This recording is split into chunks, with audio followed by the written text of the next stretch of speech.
Señor. Vayamos a Efesios, ya tenemos un buen tiempo que no interrumpimos a Efesios. Efesios, el capítulo 4. Creo que queda un domingo que el próximo no me toca a mí. Déjame ver. Sí, el próximo es 22. El 22 el que yo no voy a predicar. Efesios capítulo 4. Nosotros vamos a leer desde el versículo 22, una lectura que ya nosotros la hemos hecho. Efesios 4 dice el verso 22: en cuanto a la pasada manera de vivir, despojaos del viejo hombre, que está viciado conforme a los deseos engañosos, y renovaos en el espíritu de vuestra mente, y vestíos del nuevo hombre, creado según Dios, en la justicia y santidad de la verdad. Por lo cual, desechando la mentira, hablad verdad cada uno con su prójimo, porque somos miembros los unos de los otros. Airaos, pero no pequéis. No se ponga el sol sobre vuestro enojo, ni deis lugar al diablo. El que hurtaba no hurte más, sino trabaje haciendo con sus manos lo que es bueno, para que tenga que compartir con el que padece necesidad. Ninguna palabra corrompida salga de vuestra boca, sino la que sea buena para la necesaria edificación, a fin de dar gracia a los oyentes. Y no contristéis al Espíritu Santo de Dios, con el cual fuisteis sellados para el día de la redención. Amén. Oremos. Padre nuestro, Padre bendito y Dios todopoderoso, venimos ante ti, oh Dios, en adoración, reconociendo que mucho nos has dado, reconociendo tu paciencia, tu bondad, reconociendo, oh Dios, que aún siendo pecadores, tú nos tratas como a tus hijos y nos perdonas. Señor, aquí estamos para oír tu voz. Aquí estamos con la disposición de no solo oír, sino con la disposición de hacer lo que tú nos mandes en tu palabra. Queremos, Señor, agradarte. Nuestra intención es hacer lo que a ti te agrada, lo que tú quieres, lo que tú has ordenado, Señor, a todo hombre. Aunque el mundo entero ande de espaldas a ti, nosotros queremos seguirte. En el nombre de Jesús. Amén. Ahora no entristezcas al Espíritu Santo. Ahora no entristezcas al Espíritu Santo. Hermanos, hemos llegado a la altura del versículo 30 en nuestro estudio acerca de la carta a los Efesios. A veces tratamos una porción, a veces un solo texto. En la mañana de hoy, con la ayuda del Señor, vamos a hablar del Espíritu Santo. Hay mucho material en las Escrituras acerca de la obra del Espíritu Santo. La carta a los Efesios es una de las 3 cartas del Nuevo Testamento que más habla acerca del Espíritu Santo. La primera es Romanos, claro, pero Efesios está entre las 3. El Espíritu Santo o la doctrina del Espíritu Santo es esencial. La presencia del Espíritu Santo en nosotros es la señal inequívoca, es la señal clara de que una persona ha sido regenerada. Eso ya no es una suposición. Si el Espíritu Santo mora en esa persona ha sido regenerada. Dice precisamente en la carta a los Romanos: y si alguno no tiene el Espíritu de Cristo, no es de él. Romanos capítulo 8, versículo 9. En el Nuevo Testamento nosotros nos encontramos con algo grandioso, algo maravilloso, algo formidable, y es el derramamiento del Espíritu Santo. En el Nuevo Testamento nosotros encontramos una manifestación del Espíritu Santo superior, diferente a como se manifestaba en el Antiguo Testamento. En el Antiguo Testamento nosotros veíamos al Espíritu Santo operar desde la creación, pero de una manera menos notoria que en el Nuevo Testamento. El Espíritu Santo descendió en el Antiguo Testamento sobre algunos, principalmente capacitándolos para que estos realizaran una tarea específica, una labor que Dios le había designado.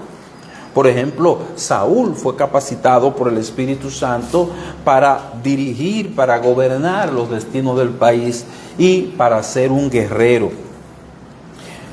Por otro lado, vemos en la construcción del tabernáculo que el Espíritu Santo capacita especialmente a 2 hombres, allí vemos, para que ayuden en el diseño, en el arte de allí del tabernáculo.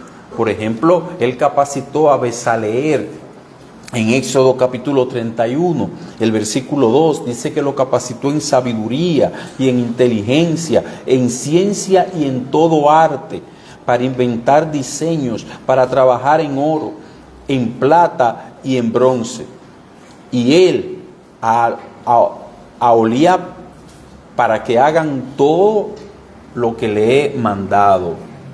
Versículo 4, capítulo 31 de Éxodo. Bezaleel y Oholiab eran 2 a quienes el Señor le dice a Moisés que han sido capacitados por el Espíritu Santo para que ellos llevaran a cabo esa labor artística de decoración, de trabajos en el tabernáculo. La obra del Espíritu Santo no solo se muestra en simplemente capacitar personas, o sea, mano de obra calificada, sino también que Él lo hizo en el mismo Antiguo Testamento de otra manera.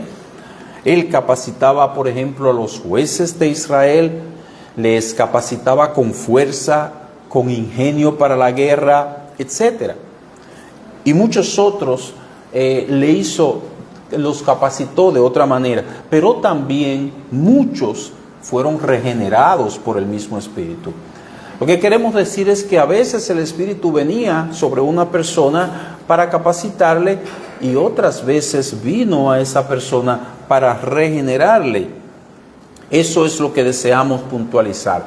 Cuando la Escritura dice el Espíritu de Jehová vino sobre él, como dice Jueces capítulo 3 versículo 10, lo hizo a veces para regenerar el corazón, otras veces para capacitar, mayormente para capacitar en el Antiguo Testamento. Llegamos hacia el Nuevo Testamento. En el Nuevo Testamento, específicamente en Pentecostés, vemos el derramamiento del Espíritu Santo en todo el pueblo de Dios, o a todo el pueblo de Dios, a cada persona creyente en Cristo Jesús que estaba allí, estaba en un lugar sentado. Ese fue el cumplimiento de las profecías. Allí ya no era que Él venía sobre una persona particular en el pueblo como era en el Antiguo Testamento. Allí ya no era que Él capacitaba a una persona específica en el Antiguo Testamento, sino que fue el derramamiento del Espíritu Santo de manera colectiva a todos los que habían creído en Cristo, que estaban sentados allí en la fiesta de Pentecostés. Allí se cumplió el deseo de ese hombre santo de Dios llamado Moisés. Él lo expresó en una ocasión cuando Josué le dijo: mira, allí hay algunos que están profetizando. Moisés le respondió a Josué: ¿tienes tú celos por mí? Ojalá todo el pueblo de Jehová fuese profeta, y que Jehová pusiera su espíritu sobre ellos. Número capítulo 11, versículo 29. Sí, Moisés, eso se cumplió en Pentecostés. Dios puso su espíritu sobre todos ellos. Allí estaba un grupo de hombres y mujeres creyentes sentados. Y dice la Escritura que Dios produjo un estruendo porque era un hecho sin igual, sin precedente. Era algo grandioso el venir Dios a habitar con el hombre. Dice que hubo un sonido como de un viento recio, un estruendo, algo sin igual. En el día de Pentecostés se cumplió esta santa aspiración de Moisés de que todo el pueblo de Dios tuviera el Espíritu Santo, de que todo el pueblo de Dios pudiera conocer la voluntad de Dios y comunicarla a los demás. Y cuando alguno no lo hace, no es porque le hace falta el Espíritu, si es creyente ya lo tiene, ya está capacitado para hacerlo, tal vez es porque ignora el poder que Dios le ha dado para hacerlo. Esta es la gloriosa aspiración que tenía no solo Moisés, sino otros santos del Antiguo Testamento, de que todo el pueblo de Dios tuviera el Espíritu Santo morando en él o en ellos. El caso de Salomón, cuando está orando para dedicar el templo, él oró y en su oración decía: pero ¿es verdad que Dios morará sobre la tierra? He aquí que los cielos de los cielos no te pueden contener. Primero de Reyes, capítulo 8, versículo 27. La respuesta a esa pregunta que le expresa Salomón a Dios en oración la encontramos en el Nuevo Testamento. Le decimos: sí, es verdad que Dios morará sobre la tierra. Sí, Salomón, Él mora en nosotros por su Espíritu. Él hizo de nuestro cuerpo un templo para Él. No es suntuoso como el que fabricó Salomón, pero no es un templo hecho de manos. Es hecho con la misma mano de Dios. Un Dios grande, pensaba y decía Salomón, majestuoso, no mora en un templo hecho de manos. Él veía sus templos recamado, recubierto de oro y con toda la pompa que le hizo Salomón. Y él decía: no, Dios es superior a esto. Es verdad que Dios morará en la tierra, en este templo que yo acabo de hacer, pero si los cielos de los cielos no lo pueden contener. Sí, Salomón, ese deseo se cumplirá. Dios mora en nosotros por su Espíritu, aquí sobre la tierra. Aunque los cielos de los cielos no lo puedan contener, Él es mayor que todos los cielos. Sin embargo, mora en el creyente. Somos templo del Espíritu Santo. La función del Espíritu Santo en nosotros, después de regenerarnos, que fue la primera, o sea, de transformar nuestro corazón, su función es entonces guiarnos a santidad, guiarnos a vivir como el Señor Jesucristo en santidad. Ese es su nombre, Espíritu Santo. Esa es su función principal. Bueno, y todo eso queda en brinco. Bueno, pregúntele de dónde ellos sacaron eso, porque aquí en las Escrituras no aparece como una función del Espíritu poner a nadie a brincar, sino guiarle a caminar en santidad. El Espíritu Santo nos da el poder para hacer la obra de Dios, nos capacita, nos da el vigor, la fuerza para nosotros hacer la voluntad de Dios. Toda la fuerza que necesita el cristiano para decirle no al pecado, el Espíritu Santo se la da. El Espíritu Santo lo capacita para ello.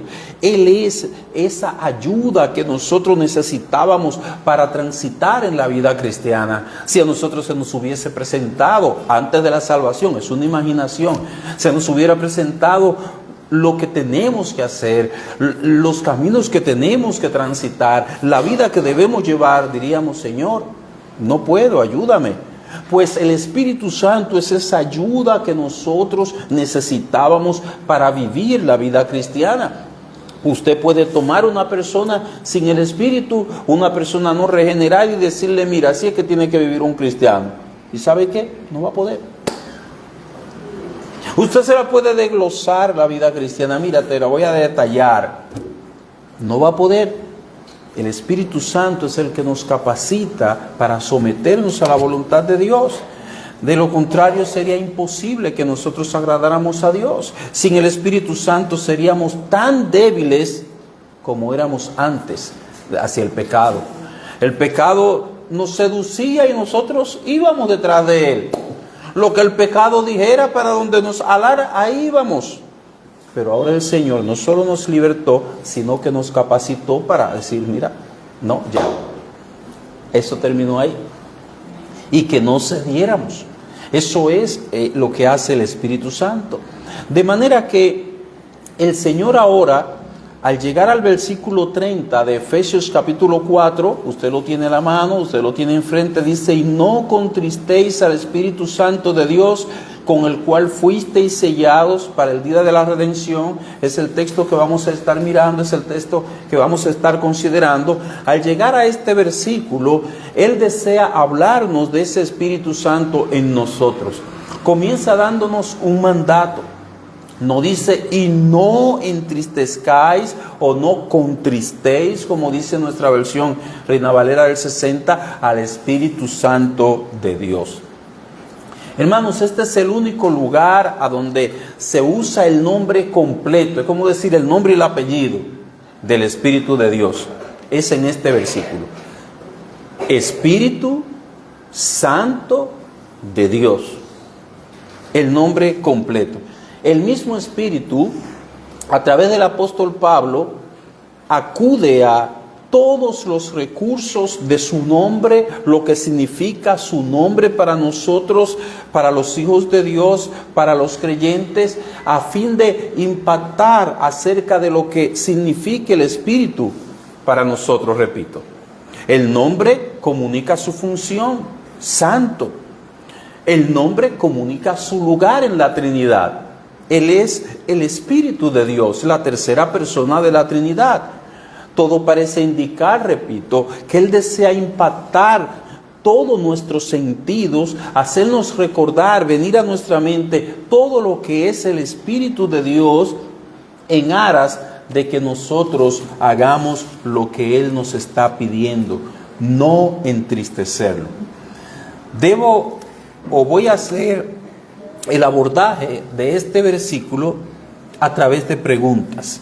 Repito, estamos en Efesios capítulo 4, versículo 30. No nos vamos a mover mucho de ahí.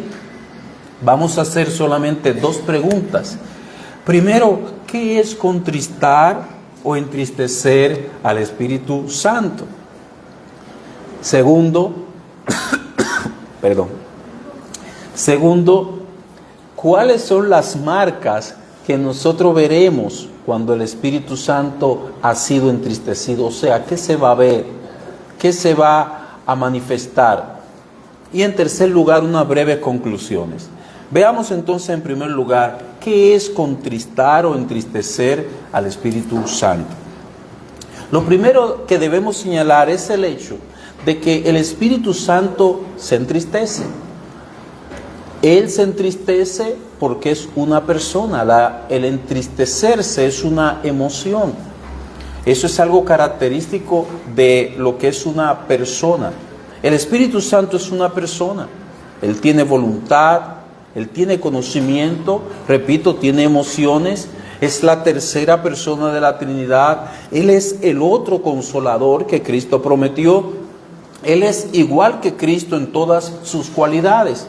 Es tener a Cristo en nosotros. Eso es el Espíritu Santo. Aunque a manera de balance debemos de puntualizar algo, hermanos. En este texto, cuando habla de no entristezcáis al Espíritu, al usar esa palabra, lo que está haciendo el Señor es utilizando un lenguaje que nosotros podamos entender. Cómo Él expresarle a seres humanos cómo Él se siente con el pecado nuestro. No quiere decir literalmente que Dios experimenta una tristeza como usted y como yo, porque eso nos llevaría a imaginarnos a Dios como un ser débil, que está sujeto a emociones cambiantes, o sea, que su estado de felicidad eterna, su estado de gozo puede ser cambiado por la acción nuestra. No, Él es perfecto. Él lo que pasa es que desea comunicarnos y darnos a entender su eterno repudio hacia el pecado. Cómo Él percibe cuando la conducta pecaminosa nuestra. Entonces, Él lo expresa de esta manera: no contristéis. Él se entristece con nuestro pecado. Es un lenguaje antropomórfico que nos permite a nosotros entender. Es como cuando habla de la mano de Dios, es como cuando habla de los ojos de Dios. Él es espíritu, pero tiene que hablar en un lenguaje que pueda darse a entender a nosotros. Dentro de esta primera pregunta, recuerde que la primera pregunta que nosotros vamos a abordar es ¿qué es contristar o entristecer al Espíritu Santo? Dentro de esta primera pregunta se encuentra el por qué, cuáles son las razones, qué es lo que entristece al Espíritu Santo. Fundamentalmente, la causa se encuentra en el pecado. El pecado cuando es cometido por uno de sus hijos, pero no es confesado. Cuando permitimos que el pecado entre en nuestra vida y no lo echamos fuera, no lo barremos, no lo pateamos. Esta realidad debe estar clara. Hermanos, todo pecado ofende a Dios. No hay pecado que sea pasado por alto por Dios. Todo pecado es doloroso ante Dios, a pesar de su grande paciencia. El pecado de cada ser humano, de todo ser humano, creyente y no creyente, es contra Dios. Es una ofensa a Dios. Es un rechazo a su persona. Además de esto, el pecado le entristece porque Él mira más allá de la conducta. Él mira el fin, Él mira las consecuencias, Él mira lo que va a traer el pecado a esa persona y esto le produce dolor. Es su creación, es un ser humano que Él creó para su gloria, sin embargo, no está viviendo de esa manera. Y mucho más se multiplica la situación con aquellos en quienes Él mora de una manera permanente. ¿Qué estamos diciendo? Todo pecado es ofensivo a Dios, eso es verdad. Pero en el creyente aún más. Porque el inconverso, Satanás, tiene una venda en sus ojos y no comprende la trascendencia del pecado. Pero al creyente le ha sido dada luz. Se le ha quitado esa venda de los ojos. Él puede ver lo que el pecado es, lo que el pecado significa. Y más aún, Dios mora en nosotros. Al Él morar en nosotros, el pecado se hace más grave. Es que continuamente Dios ha estado diciéndonos, no, haz esto, no hagas aquello. Ha estado guiándonos y a pesar de esa guianza, nosotros hemos transgredido su palabra. En aquellos en quienes Él mora, los ha estado trabajando, podríamos decir, instruyendo, los ha estado guiando, alando para que camine de una forma, para que hable de una manera, para que asuma una actitud determinada. Ha estado señalándole el camino, qué conducta debe tener, qué debe usar. Y cuando este creyente no lo hace, Él se entristece en nosotros. Note que el mandato se encuentra en un contexto donde se está hablando de pecado. Volvemos al versículo 30. Note que todo el contexto, el Espíritu Santo está hablando de pecado. En el verso 30 es que Él dice, y no contristéis al Espíritu Santo, pero ya viene hablando desde el versículo 25, Efesios 4:25, de desechar la mentira. En el versículo 26 nos habla de la ira. En el versículo 29 nos habla del robo. En el versículo 29 nos habla en el versículo 28, nos habla del robo. En el verso 29 nos habla de las palabras corrompidas. En el verso 31 nos habla de la amargura, del enojo, de la ira otra vez, de los gritos, de la maledicencia, así como toda malicia. Eso es en la versión de las Américas. Está hablando de un contexto de pecado. Quiere decir o de conductas que nosotros no debemos tener. Quiere decir que cuando nos habla de no contristéis al Espíritu, debemos entender que nos está diciendo que todas esas cosas mencionadas entristecen al Espíritu Santo de Dios en nosotros. Y lo voy a explicar con dos ejemplos. Es como si Él estuviera dirigiéndose a un grupo de personas que después de recibir todo lo necesario para vivir de una manera distinta, sin embargo, esas personas están mintiendo, se airan con mucha frecuencia. Tal vez uno que otro robaba, pero ya ha dejado el robo porque es muy escandaloso, lo dejó en el pasado. Sin embargo, no quiere trabajar. Ya no roba, pero tampoco trabaja. Y como entonces le sobra tiempo, lo usa para entremeterse en lo ajeno. Ustedes saben que estamos hablando de 2 a los Tesalonicenses, capítulo 3, versículo 12. Por otro lado, de estas personas, hay algunos que usan un vocabulario corrompido, etc. El espíritu ante esa situación se entristece. Ve esa condición, ve esa situación con tristeza. Un segundo ejemplo es como el padre que se encuentra frente a 2 de sus hijos que no paran de pelear, no se ponen de acuerdo. El padre se entristece, experimenta esa emoción. O cuando uno de sus hijos toma un camino incorrecto, inadecuado, se entristece. O cuando en el caso de un hijo está frente a sus padres que no paran de discutir y pelear, el hijo se entristece y le pide, por favor, paren. Estas son ilustraciones para ver qué es lo que experimenta Dios, qué es lo que está diciendo Dios en este versículo 30. Y no contristéis al Espíritu Santo de Dios. Él está ahí en nosotros, viendo nuestro actuar, viendo la manera de nosotros conducirnos. Y Él es esa herramienta que es útil para que nuestra vida sea diferente. Pero cuando nosotros no lo hacemos, entonces se entristece. En conclusión, es el pecado. El pecado nuestro es lo que entristece al Espíritu de Dios en nosotros. El mismo texto nos recuerda que Él es el Espíritu Santo, que no hay forma alguna de que Él se congracie, se ponga en armonía, se amiste con el pecado. No hay forma.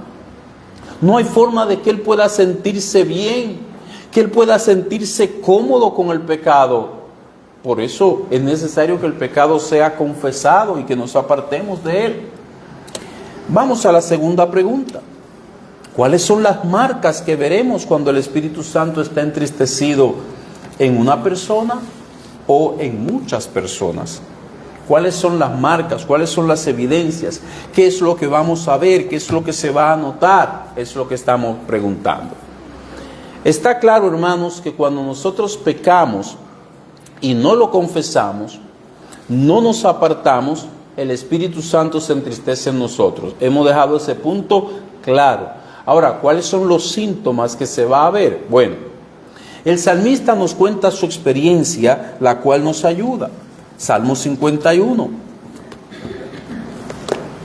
En el Salmo 51, el salmista cuenta esta experiencia que es una experiencia que todo cristiano ha de experimentar, ha de pasar, ha de atravesar cuando se trata de pecado. Dice el salmista en el Salmo 51, en el versículo 8, hazme oír gozo y alegría, y se recrearán los huesos que has abatido. El salmista David, después de haber pecado, cuando él se arrepintió, él hace el recuento. Él no experimentaba gozo. Él dice, hazme oír gozo y alegría, y se recrearán los huesos que has abatido. Él tenía un abatimiento más bien. Versículo 12. Vuélveme el gozo de tu salvación y espíritu noble me sustente. Con estos dos versículos son suficientes. El salmo completo habla de esa experiencia que vivió el salmista en ese tiempo cuando él no se había apartado de su pecado. Pero con estos dos versículos son suficientes para ver lo que queremos ver. Hermanos, vamos a aclarar. Hay una alegría en el ser humano que es propia del temperamento de muchos. Eso es bueno. Hay personas que su temperamento es alegre. Otra es una alegría propia de la situación, que nosotros, el Señor nos permite momentos así. Podemos estar normales, tranquilos, pero nos llega la noticia de que ganó nuestro equipo. Podemos estar normales y tranquilos, pero nos llega la noticia de que vino a visitarnos un familiar que teníamos mucho tiempo que no lo veíamos. Eso es motivo de alegría. Ahora, si usted le debía a ese hombre un dinero, ya esos son otros 500. Pero asumamos que no, que es un familiar que usted quiere mucho, que tenía mucho tiempo sin verlo. Estas son alegrías propias de una situación determinada. Pero hay otra alegría, hay otro gozo que no es del temperamento, no es propio de la situación. Ese es el gozo y la alegría que viene como fruto del Espíritu Santo. Es un gozo que lo da el Espíritu de Dios. Se llama el gozo del Espíritu Santo en 1 Tesalonicenses capítulo 1, versículo 6. Dios lo llama incluso con un nombre diferente. Le dice el gozo del Espíritu Santo. Es un gozo que lo produce Él. Es un gozo del cielo. Aparece en la carta a los Gálatas como un fruto del Espíritu o parte del fruto del Espíritu. Aparece después del amor. O sea, aparece en segundo lugar amor, gozo, paz, paciencia, etc. Este gozo es diferente porque es un gozo que permanece aunque sobrevengan diversas pruebas. Uno puede decir, bueno, estoy contento porque vino a visitarme ese pariente mío que tenía mucho tiempo y que lo quería mucho, pero si viene una circunstancia adversa, poco después, así también ese estado emocional es capaz de cambiar. Pero el gozo del Espíritu Santo permanece aunque sobrevengan diversas pruebas. Eso es lo que dice Santiago capítulo 1 versículo 2. Eso fue lo que pasó con Pablo y con Silas en Filipos, que le dieron unos fuetazos, se armó una turba, por poco los matan, y cuando después de darle azotes lo meten en la cárcel, las personas estaban gozosas. Eso es algo sobrenatural. Ese es el gozo del Espíritu Santo. No lo puede hacer una persona sin el Espíritu.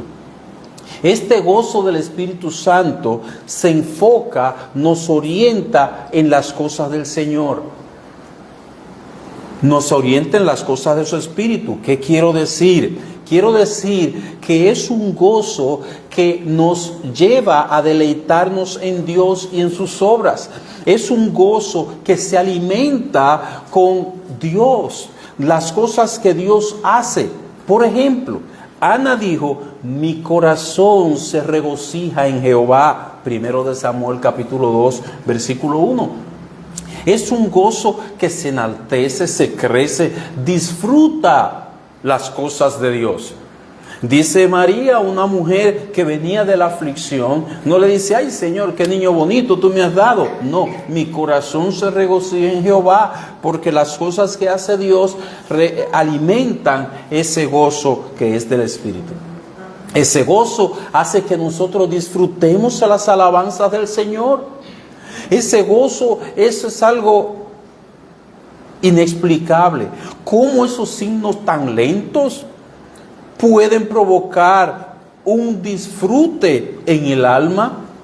¿Cómo es que eso? No, tienen que poner una música con mucha algarabía y muchos instrumentos y vocear mucho como hacen allá afuera. No, porque es el gozo del Espíritu Santo. Él se goza cuando esas verdades son dichas, elevadas a Dios, indistintamente de que tengan una música así o asao.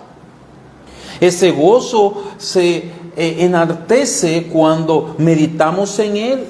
Ese gozo nos hace experimentar deleite en todo el culto a Dios. Oiga cómo lo dice el salmista, yo me alegré con los que decían, a la casa de Jehová iremos. Dirá un niño por ahí, ay, yo no me alegro cuando mi mamá me dice que vamos para la casa de Dios. Es una hora sentado, sin tablet, sin teléfono, sin corretear. ¿Y por qué el salmista entonces sí lo encontró? ¿Por qué el salmista sí se alegró? Yo me alegré con los que me decían, a la casa de Jehová iremos. Salmo 122, versículo 1. Hermanos, eso es el Espíritu, eso es lo que hace el Espíritu de Dios en una persona. Usualmente, a una persona común, me refiero a un hombre, a una mujer natural, que no ha sido regenerado. Lo que se hace en la casa de Dios, más bien le puede producir aburrimiento, pero no alegría. Cansancio, pero no alegría. Ay, pero ¿cuándo es que esto va a acabar? Esta alegría se experimenta solo. Esta alegría se experimenta precisamente a causa del Espíritu Santo de Dios en nosotros. Nosotros oramos que el Espíritu Santo capte las mentes y la atención para que pueda asimilar la palabra de Dios. Sí, pero de ahí a pedirle que una persona natural experimente un disfrute, un gozo, un regocijo. Ese culto estaba glorioso, mi corazón se regocijó en Jehová. Bueno, todavía yo no he pedido eso. Yo he pedido, Señor, que ellos le puedan prestar atención a tu palabra y que sean salvos, que no se me distraigan, que no se me entretengan, que no se le vayan los pensamientos a la casa y ese tipo de cosas. Sí, eso yo se lo he pedido muchas veces al Señor.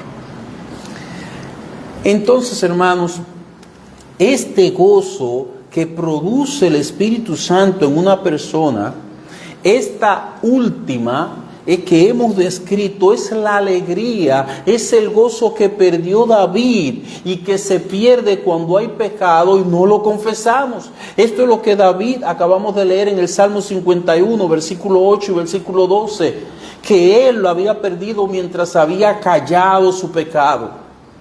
De esa manera, por el pecado no confesado, el deleite se convierte en un desierto. Nuestra alma, en vez de experimentar gozo y alegría, se torna árida. En segundo lugar, la segunda marca, la segunda característica, la segunda evidencia que veremos del Espíritu de Dios contristado en un creyente es que el creyente va a experimentar debilidad espiritual. Cada vez que vemos en el Nuevo Testamento la descripción del Espíritu Santo, ya lo hemos dicho en otra ocasión, lo vemos relacionado con el poder.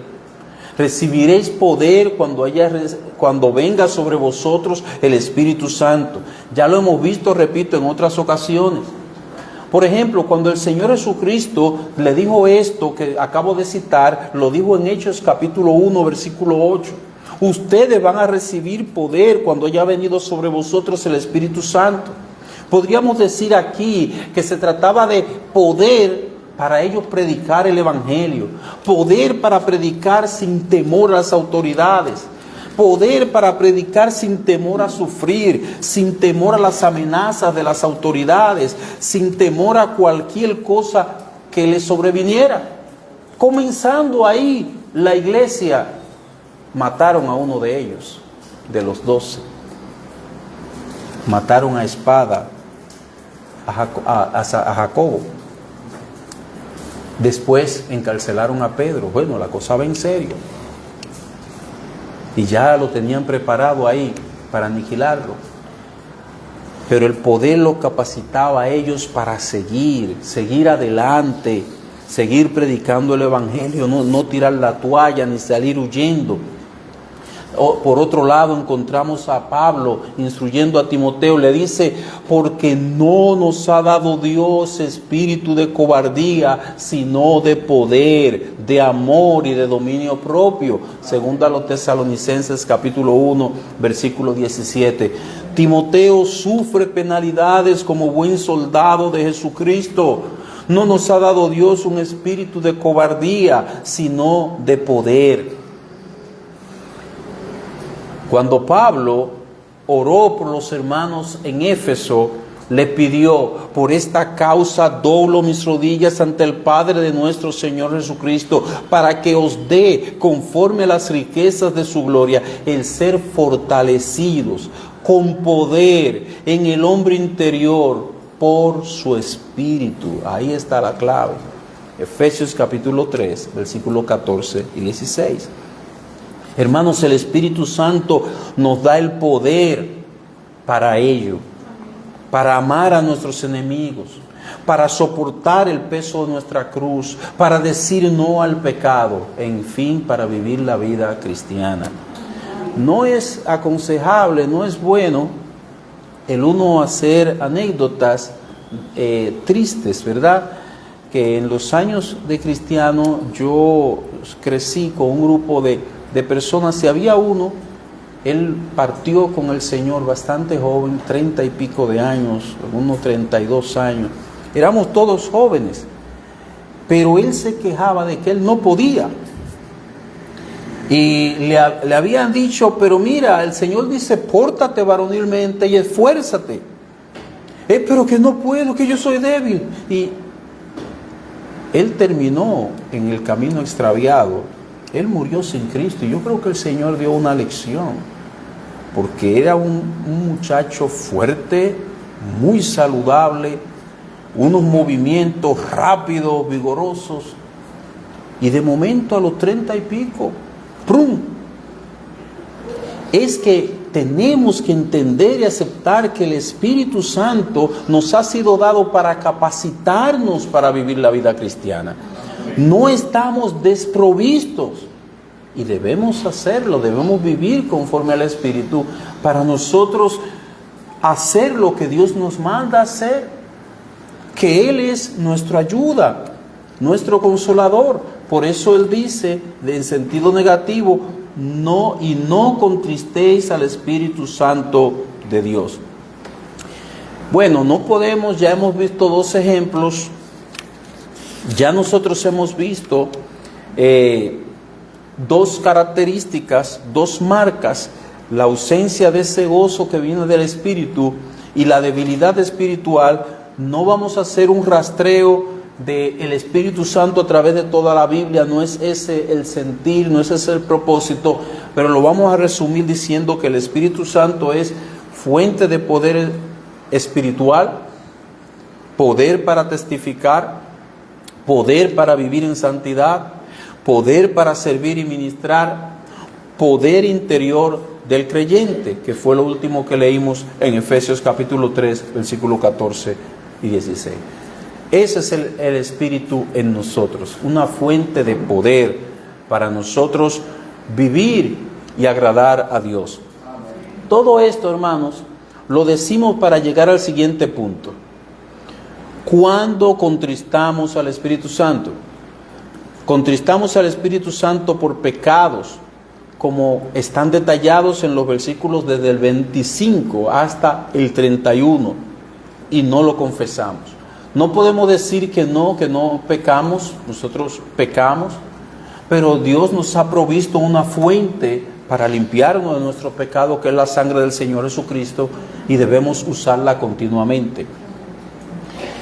Cuando nosotros no hacemos caso a eso, vamos a experimentar debilidad, o sea, no vamos a experimentar el poder espiritual que normalmente el Espíritu nos proporciona.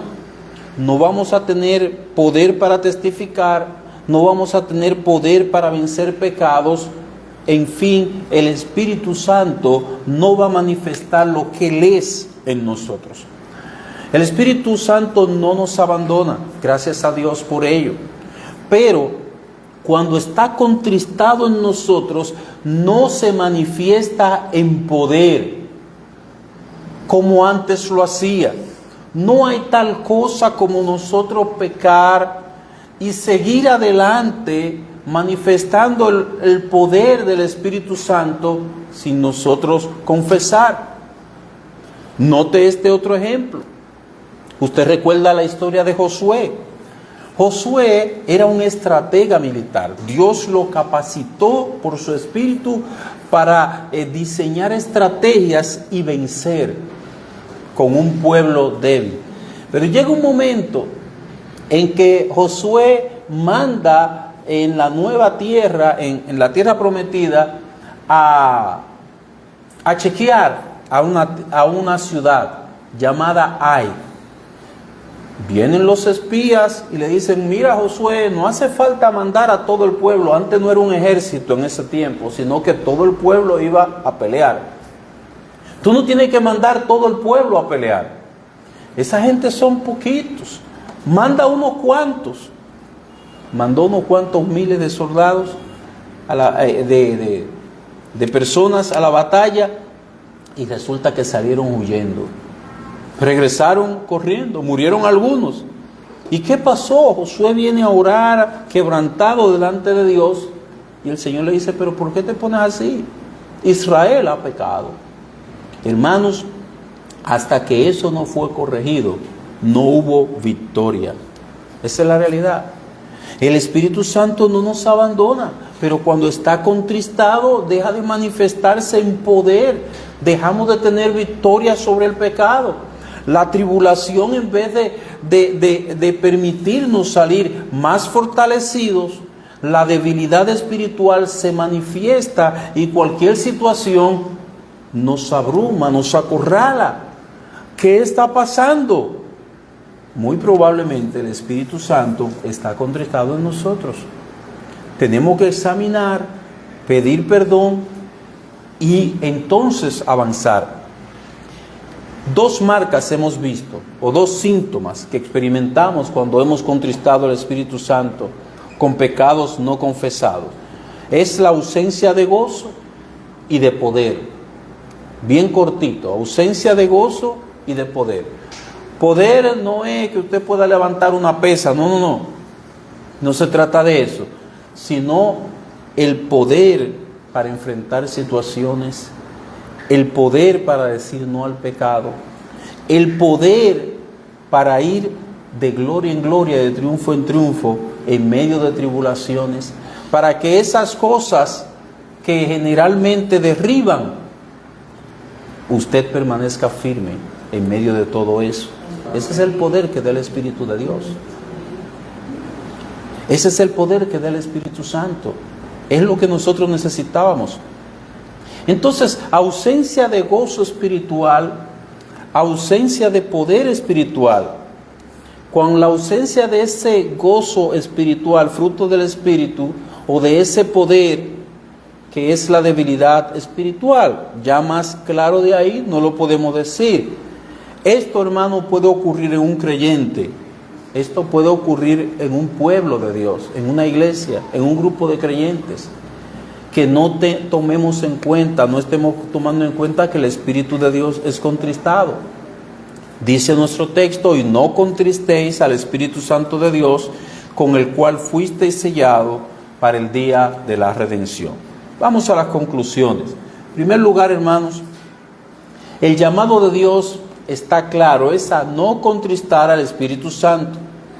Es cierto, debemos evitar el pecado a toda costa. Sin embargo, si hemos pecado, lo que debemos hacer, lo que resta hacer, es confesar y apartarnos. En segundo lugar, hermanos, esta enseñanza debe convertirnos en hombres y mujeres decididos a luchar contra el pecado. Hombres y mujeres decididos en la lucha contra el pecado, dispuestos a luchar, a resistir hasta la muerte contra el pecado, como dice Hebreos capítulo 12, versículo 4. Dispuestos a luchar y resistir hasta la muerte contra el pecado. Armarnos de la disposición a ser fieles hasta la muerte por Cristo, sin excusas, sin justificaciones. Eso no es lo que Cristo dice en el libro de Apocalipsis: sé fiel hasta la muerte y yo te daré la corona de vida. Armarnos de la disposición de ser fieles. Hermanos, ese voto se renueva cada día. No solamente cuando celebramos la cena del Señor. Cada día usted tiene que renovar esa disposición de ser fiel, aunque le cueste la vida. Ay, no, pero es que me dijeron muchas cosas y yo... Aunque nos cueste la vida. Cristo nunca dijo que sería fácil glorificar a Dios, vivir para su gloria, andar en obediencia. Ay, no, pero es que tanta tribulación, yo voy a tirar la toalla. Sé fiel hasta la muerte. Cada día hay que disponerse a serle fiel al Señor. Cada día ese corazón hay que motivarlo con ir hacia adelante, siéndole fiel al Señor. De lo contrario, hermanos, nosotros abandonaríamos la lucha. Todavía no hemos concluido. Fíjese que el texto dice que fuimos sellados con el Espíritu para el día de la redención. Es hasta que el Señor venga a redimirnos. Amén. Que el Espíritu va a estar con nosotros combatiendo, luchando, y nosotros con esa disposición de llegar hasta el final. Amén. Entonces, ese conocimiento de que mi compañero de vida, no me refiero a su esposo, no me refiero a la esposa, no, me refiero al Espíritu Santo con el cual fuiste sellado para el día de la redención. Ese compañero de vida que está conmigo hasta ese gran día de la redención, que nunca me dejará, gracias al Señor. Amén. Aquel que me regeneró y está morando en mí día y noche, procurando siempre que mis acciones sean santas y agradables a Dios, que nuestras actitudes sean las correctas, procurando llevar aún esas intenciones mías hacia Dios, glorificarle a Él, etcétera. Ese huésped que vino ese día que yo creí, que puse mi fe en Él, ese consolador que me consuela en mis tribulaciones y no me deja huérfano, como puede entristecerse, yo debo procurar agradarlo. ¿Estamos nosotros tratando de agradar al Señor? No, pero es que eso no me gusta. No, pero es que nosotros no somos llamados a hacer lo que nos gusta. Es lo que le gusta a Dios que debemos hacer. Porque es a Él que hemos venido a hacer. Hemos venido a vivir para agradarle. Esa es la realidad. Es muy fácil hacer lo que nos gusta. Y lo que no nos gusta, echarlo a un lado. Pero aunque no nos guste, aunque nos cueste, si agrada a Dios, eso es lo que debemos hacer. A veces nosotros, por ejemplo, ¿a quién le gusta pedir perdón? ¿A quién le gusta tener que arrepentirse? ¿A quién le gusta abandonar una conducta que ha sido parte de su vida todo el tiempo? Que así era que usted hablaba, así era que usted se comportaba, así era que usted vestía, así era que usted veía las cosas. A nadie le gusta eso. A Dios sí. Él sí quiere que nosotros vivamos de una manera diferente y nosotros lo hacemos para agradarle a Él. En último lugar, hermanos, de la misma manera como el Espíritu Santo en nosotros se entristece, eso quiere decir que también cuando nosotros hacemos las cosas como está en la palabra, cuando nuestro andar es conforme a su voluntad, Él se regocija. Dice el Salmo 40, un salmo mesiánico, en el versículo 8, dice el salmista lo siguiente: el hacer tu voluntad, Dios mío, me ha agradado, y tu ley está en medio de mi corazón. Así como Él va a hacernos experimentar que Él está entristecido cuando hacemos mal, así también cuando hacemos la voluntad de Dios, ese agrado de Dios, ese gozo de Dios, ese aplauso de Dios, ese regocijo de Dios, también nosotros lo vamos a experimentar. Si abandonamos el pecado, si seguimos el ejemplo de Cristo, Él se va a regocijar en nosotros. Él nos hará experimentar su agrado de una manera palpable. Enoc se manifestó tanto que agradó a Dios, que dice que Dios lo traspuso. Fue una de las únicas 2 personas que no vio muerte. Dice que Dios se agradó de él y se lo llevó con vida. Debe ser una experiencia maravillosa, ¿verdad? Uno pasar al cielo sin ver esa fría muerte, sin estar en ese ataúd, sin vivir esa realidad. Mis hermanos, que el Señor motive nuestros corazones. No voy a decir que produzca, porque ya eso está producido por el Espíritu Santo. Motive nuestros corazones el querer agradarle y vivir para su gloria. Vamos a orar. Amante Señor y Padre nuestro, glorioso Redentor, hoy una vez más tu palabra ha sido presentada, Señor. Cuánto necesitamos entenderla, acogernos a ella, llevarla a nuestro corazón, llevarla a nuestra vida, hacerla parte de nuestra vida, que cada momento, cada situación, antes de pensar en nosotros mismos, pensemos en no entristecer a tu Espíritu, pensemos en agradarte. Oh Dios, haz en nosotros el milagro de que nuestros corazones sean motivados a vivir para tu gloria. Que cada culto, cada tiempo contigo sea deleitoso, que tu presencia sea un deleite para nosotros. Oh Señor, bendito sea tu nombre. En Jesús. Amén.